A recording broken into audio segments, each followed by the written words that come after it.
I wanted to read part of this article and I'm going to link it in the description. But the title of it is Chip Implants Make Humans More Efficient. And it's old, it's from 2017. But let's go ahead and see what it's talking about. So it says, for many people, it sounds crazy to electively have a piece of technology embedded in their body simply for convenience's sake. Well, it sure does. But a growing number of Americans are doing it, including me. Well, it's the dude that wrote the article, not me. But I got my RFID implant 2 years ago, and now I use it to send text messages, bypass security codes on my computer, and open my front door. Soon I'll get the software to start my car, and then my life will be totally keyless. The type of chip implants in humans varies depending on the manufacturer or purpose of the device. A few 100,000 people around the world have cochlear implants, which allow deaf people to hear, which I think that's awesome. Others have implants to help with Alzheimer's, Parkinson's, or even depression. A growing number of transhumanists, people who want to use radical technology in their bodies, have the $60 implant I have.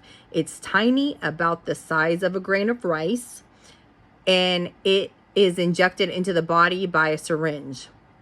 The injection process, usually in the hand near the thumb, is often bloodless and takes seconds to complete.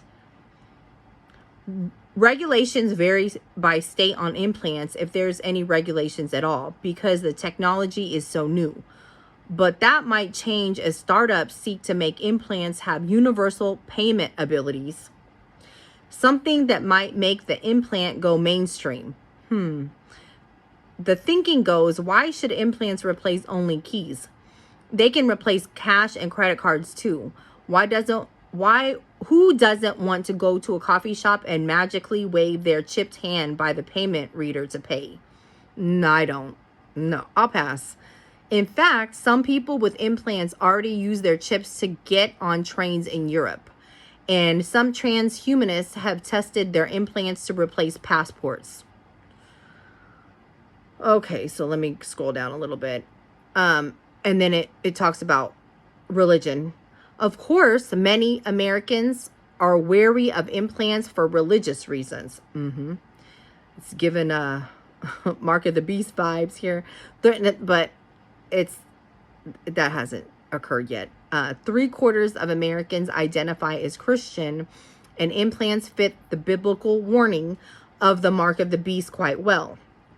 However, when Social Security numbers came out in the 1930s, or people started widely using cell phones, similar conspiracy accusations occurred. The simple truth is technology is inherently neutral. Technology is also continually getting smaller, which is really what the implant is all about. An RFID implant can already replace various smartphone functions. It soon will replace many aspects of our wallets and purses. I don't want that. How much functionality must a tiny implant do before mass adoption by society? My guess is not much more. I love my implant. As a jogger and surfer, it's nice not to have to carry my keys everywhere I go. I'm so thankful that I'll never forget some of my security passcodes again. And sending out automatic text messages and business cards when someone gets near me is both fun and practical. Oh, hell no. Oh my gosh, how can you get excited? Like, no. With so much going for it, I'm expecting a mainstream culture wave of chipping to take place over the next decade as implant technology becomes increasingly more functional. So, what are you guys' thoughts on that? That is, I don't know. For me, I don't want that. And I think right now, with all this AI, and it's going to get crazy. So that's why we need to always read the word and be prayed up, and so that we can just be prepared and we're not going to fear anything, because the Bible says God did not give us a spirit of fear, but power, love, and a sound mind. But it's good to, be aware of what's going on, even though this was a long time ago, but I thought it was interesting. So I just wanted to read it, but I'm going to put the article in the description.